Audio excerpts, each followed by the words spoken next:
Kalau bukan karena eyang kakungku yang baru melewati masa kritisnya selama 2 hari, meminta masakan khusus dari seorang wanita yang bahkan baru ku dengar namanya pagi ini, kami tak akan berada di kampung ini.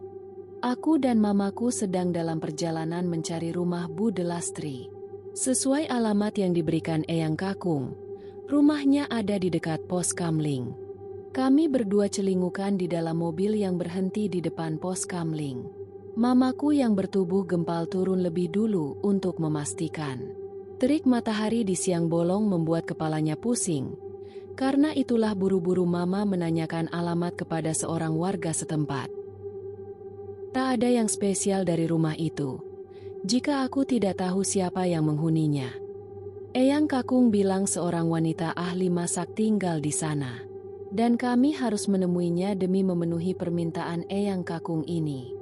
Mama dan aku kemudian dipersilakan masuk oleh seorang anak lelaki yang belakangan ku tahu dia adalah cucu Bu Delastri. Di dindingnya terpajang foto lawas seorang wanita dengan kebaya warna kuning dan sanggul rapi. Wanita di dalam foto itu mengenakan riasan sederhana dengan lipstik merah menyala. Tak lama orang yang kami cari akhirnya keluar dan menyalami kami berdua. Bu Delastri ini adalah wanita seusia dengan eyang kakung, sekitar 80 tahunan. Jalannya sudah kesusahan, apalagi dengan tubuhnya yang besar. Duduk saja ia dibantu cucunya. Mama terdiam melihat kondisinya yang demikian. Tapi tak ada pilihan lain selain mengutarakan niatnya datang hari ini. Mama kemudian mengatakan jika eyang kakungku yang bernama Suroso ingin menikmati masakan buatan Bu Delastri untuk terakhir kalinya. Mendengar nama itu Bu Delastri menunjukkan reaksi aneh. Matanya terbelalak seolah menahan sesuatu. Setelah menghela napas panjang, ia mengatakan tak sudi memasak untuk orang bernama Suroso. Tapi mama memohon dengan sungguh-sungguh, sebab kondisi eyang kakung saat ini yang sedang dirawat di rumah sakit. Aku sempat menguping tempo hari saat eyang kakung memohon agar dibawakan masakan dari Bu Delastri. Entah apa hubungan dua orang ini di masa lalu, aku tak tahu. Tapi yang jelas sepertinya bukan hubungan yang baik. Bu Delastri menolak dengan tegas sekali lagi lalu bangkit dari duduknya. Cucunya yang menemani dibuat kebingungan seperti halnya aku dan mamaku. Mama memohon sekali lagi, kali ini dengan berlutut. Ini pertama kalinya aku melihat mama yang seorang pewaris rumah makan terkenal di kota ini, berlutut memohon sesuatu pada seseorang. Biasanya orang lain yang memohon padanya. Kurasa ini hal serius. Bu Delastri yang sudah hendak masuk ke dalam kamarnya, berbalik menatap mama yang masih berlutut dan memohon. Bu Delastri berpikir agak lama. Lalu ia menyetujui permohonan mama kali ini. Mama kemudian berdiri. Tak lama sebuah catatan ditulis oleh Bu Delastri di secari kertas. Beberapa bahan masakan seperti ayam utuh, cabai, merica, daun sereh dan sebagainya dicatat rapi. Mama lalu mengajakku segera berangkat untuk mendapatkan bahan masakan yang dibutuhkan. Aku tak berani bertanya pada mama tentang apa yang sebenarnya terjadi di antara eyang kakung dan Bu Delastri di masa lalu. Tapi aku percaya mama tahu sesuatu. Setelah membeli bahan-bahan dari kios sayur, mama segera menyuruhku kembali ke rumah wanita misterius itu lagi. Sejujurnya aku agak takut pada Bu Delastri yang sejak pertama kami bertemu memasang muka marah pada aku dan mama. Sementara cucu lelakinya yang sepertinya seumuran denganku, hanya diam dan tampak sama bingungnya denganku. Bu Delastri bersedia memasakkan sesuatu untuk dibawa ke rumah sakit dan bisa dinikmati oleh eyang kakung. Namun dengan satu syarat. Tak ada yang boleh masuk ke dalam dapur saat ia memasak. Mama setuju pada apapun yang diminta wanita tua itu. Kami disuruh menunggu di teras dan tak diizinkan masuk rumahnya, apalagi ke dapur. Tapi tentu aku penasaran dengan apa yang sedang dikerjakan Bu Delastri di dapur rumahnya. Eyang kakung bilang, Bu Delastri adalah ahli masak terhebat yang pernah ia kenal seumur hidupnya. Masakannya selalu nikmat dan disukai semua orang. Dahulu Bu Delastri adalah gadis paling cantik di kampungnya. anak dari seorang pemilik warung masakan rumahan yang terkenal. Aku yakin betul foto yang ada di ruang tamu rumah tadi adalah foto Bu Delastri waktu muda. Aku memanggilnya Bude lantaran Mama memanggilnya demikian. Aku berdiri dari tempat dudukku dan berjalan melihat-lihat tanaman di teras rumah Bu Delastri. Lalu aku melangkah semakin menjauh dari Mama yang sedang fokus dengan HP di tangannya. Sepertinya ia tak menyadari saat aku sudah sampai di samping rumah berwarna hijau itu. Tak sengaja aku melihat ada lubang ventilasi yang dibuat di dinding. Cukup rendah hingga aku bisa mengintip ke dalam hanya dengan berjinjit.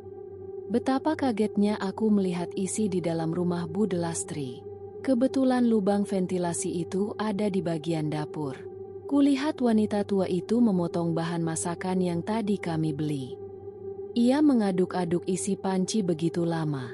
Sangat lama sampai aku kira dia sambil merapalkan mantra. Diaduknya terus-menerus seperti sedang membuat ramuan misterius. Ia lalu menaikkan rok panjangnya sehingga aku bisa melihat kedua betisnya dari belakang sini. Ia menyentuh luka di kaki kanannya yang tampak seperti luka lama. Lalu langsung kembali menangani daging ayam yang akan dimasak. Aku mual dibuatnya. Belum selesai, ia kembali mengaduk-aduk di dalam panci. Lama sekali.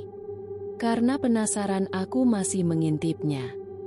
Bahkan wajahku semakin mendekat ke lubang ventilasi itu tanpa kusadari. Sepertinya Bu Delastri sudah selesai memasak. Lalu ia menurunkan panci itu dari atas kompor dan meletakkan panci itu di lantai dapurnya. Aku buru-buru kembali ke depan, kembali pada Mama. Mama masih sibuk dengan HP-nya. Aku duduk seolah tak pernah melihat apa-apa.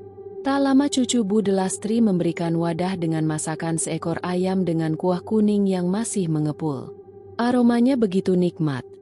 Tapi aku tak tertarik untuk mencicipinya sebab aku tahu bagaimana masakan itu dibuat. Cucunya mengatakan, ada pesan dari neneknya bahwa tidak ada yang boleh mencicipi masakan itu selain Eyang Kakung. Mama begitu berterima kasih pada Bu Delastri yang tak mau menemuinya. Kami segera kembali ke rumah sakit dengan masakan dari Bu Delastri sesuai pesanan Eyang Kakung. Di ruang tunggu kamar rawat itu, semua keluarga sudah berkumpul. Dokter memang sudah mengingatkan kami untuk bersiap dengan kemungkinan terburuk yang bisa terjadi pada Eyang Kakung. Omku yang tinggal di Singapura juga telah tiba di sini. Mama akan masuk segera dengan membawa masakan itu.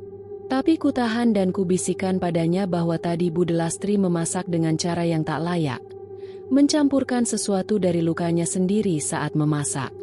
Mama tampak tak kaget dan menyuruhku untuk diam saja dan merahasiakan hal itu.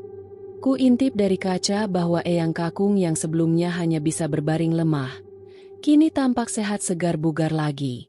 Ia mengambil sendok dengan gemetaran, lalu menyendok kuah dan memasukkannya ke dalam mulutnya. Ia menelan perlahan dan seakan benar-benar menikmatinya. Ia mengecapkan bibirnya dan kemudian menyuap sekali lagi. Semakin banyak yang ia suap semakin menunjukkan kerakusan yang selama ini tak pernah kusaksikan. Eyang Kakung yang ku kenal selama ini adalah pria tua yang lemah lembut penuh kasih sayang. Bukan pula orang yang rakus saat makan. Tapi kali ini, Eyang terlihat lain. Matanya seperti binatang buas dan siap menyantap hidangan yang menjijikan itu. Sedangkan Mama berdiri menjauh dari ranjang tempat Eyang Kakung berada. Tiba-tiba Eyangku yang sudah berumur 80 tahun itu meloncat dari tempat tidurnya dan berjongkok di atas ranjang, dengan posisi yang tak biasa bagi orang seusianya. Ia mulai makan langsung dari wadahnya dengan tangannya sendiri, menggigit dagingnya dengan gusi yang tersisa. Padahal sepanjang aku mengenalnya, Eyang adalah orang yang sulit berjalan. Bagaimana ia bisa jongkok begitu lama di sana? Ia seperti bukan Eyang Kakung yang ku kenal. Dia lebih seperti makhluk lain yang buas.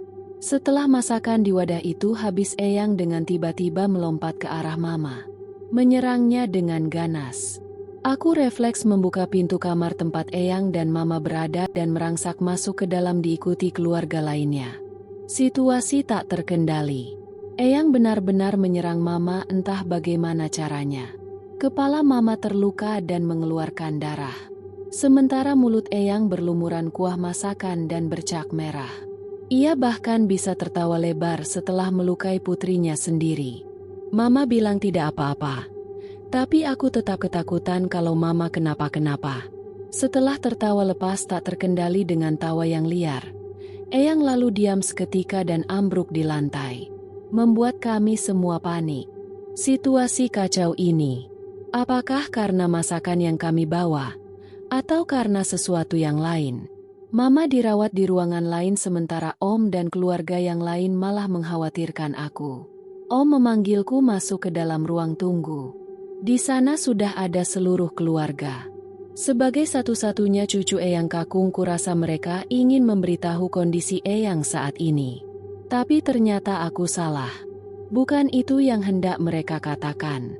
Melainkan, penyebab kenapa Eyang bertindak agresif tadi. Sebenarnya di masa mudanya, Eyang memegang suatu kekuatan tua yang diwariskan secara rahasia oleh ayah Budi Lastri. Warisan ilmu itu bisa memberikannya keudahan dalam hidup yang tidak masuk akal dan tak bisa dijelaskan. Budi Lastri yang merupakan seorang wanita tak memenuhi syarat untuk menerima warisan ilmu itu. Ia sempat sakit hati pada ayahnya sebab lebih memilih orang lain ketimbang anaknya sendiri. Tapi ternyata setiap manusia punya perannya masing-masing, begitu juga Budi Lastri. Rupanya masakannya lah yang kelak jadi syarat gugurnya semua warisan kekuatan itu. Awalnya ia tak menyadari kemampuannya, sebab anak dan suaminya yang juga makan masakannya tak mengalami apa-apa. Semua bermula saat seseorang yang punya pegangan ilmu memakan masakan yang dibuatnya dan seketika ilmu pegangannya gugur, kekuatannya lenyap. Sebelum ini, Budi Lastri sudah memasak untuk beberapa orang yang ingin lepas dari ilmu yang mereka miliki. Kebanyakan permintaan datang saat para pemegang ilmu itu sudah hampir menemui ajalnya. Maka ketika mendengar nama Suroso, ia menolak. Ia tahu, memasakkan masakan untuk Eyang berarti membantu melepas semua kekuatan itu. Sama saja dengan membunuhnya. Tapi Budi Lastri juga tahu, ini permintaan terakhir dari seseorang yang sudah tua renta dan ingin mati sebagai manusia biasa, bukan sebagai makhluk yang terikat sesuatu dari masa lalu. Ia setuju dan memasak, dengan syarat, hanya Eyang yang boleh memakannya. Dan seperti yang kita saksikan tadi, saat menyantap masakan itu, Eyang tak hanya kehilangan kekuatannya, ia juga kehilangan kendali atas tubuh dan nalurinya. Ia menjadi buas. Ia melepaskan segalanya. Kejadian mengerikan tadi di rumah sakit adalah puncak dari proses pelepasan kekuatan yang selama ini Eyang simpan.